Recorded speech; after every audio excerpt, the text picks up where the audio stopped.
Hello everyone, my name is Harun Ahmed, and for my 5-minute video I would like to talk about loops, specifically the for loops for Java.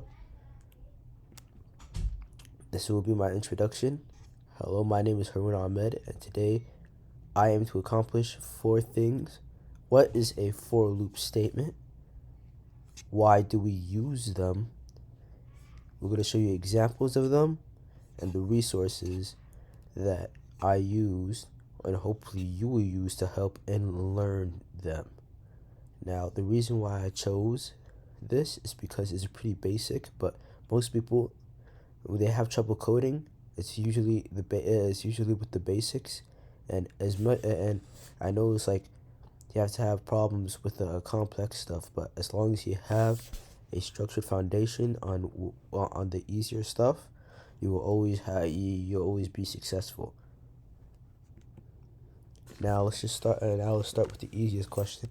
What are loops for, or for loops as I'm going to say for the rest of the video because that's easier?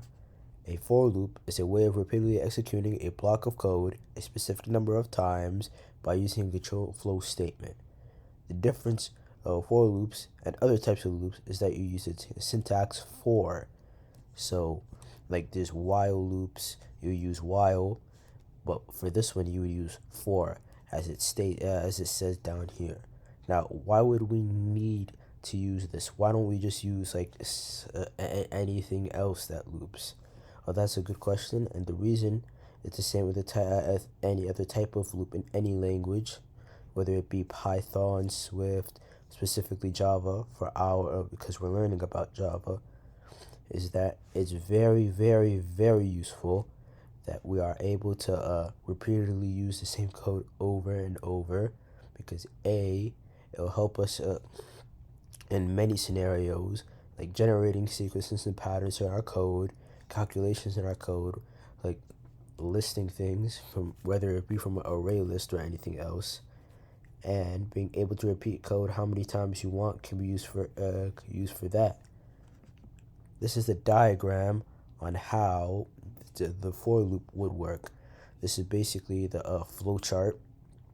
First, you have the initialization, or I. We're just gonna say I, and the test condition.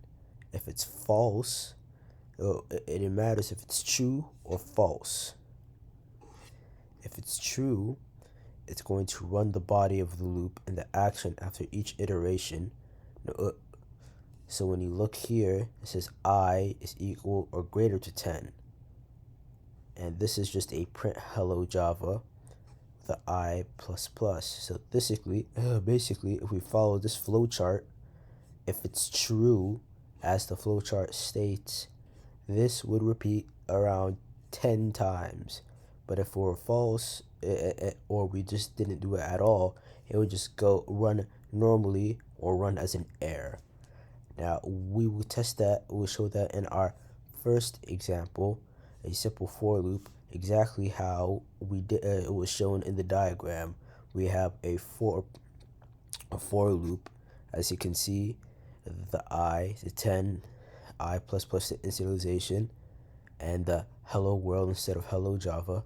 And once we run the code, I had to do in Replit since my Eclipse was acting up, we get 10 hello worlds. 1, 2, 3, 4, 5, 6, 7, 8, 9, 10. Exactly 10.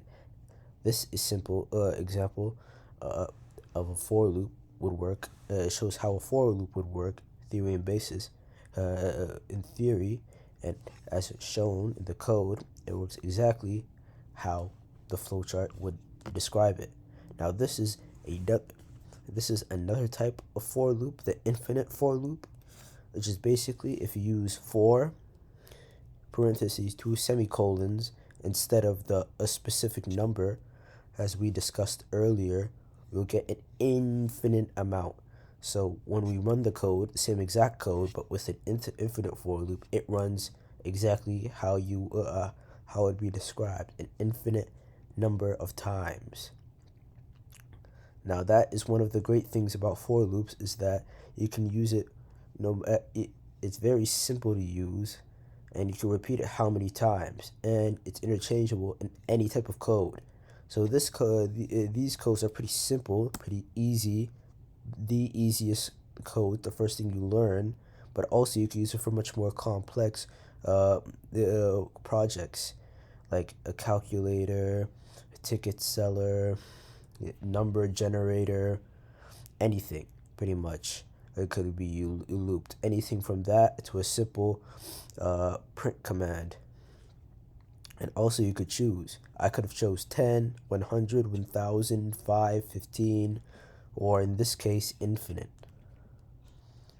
Now, the resources you would use to help you learn about for loop is this YouTube video, this link,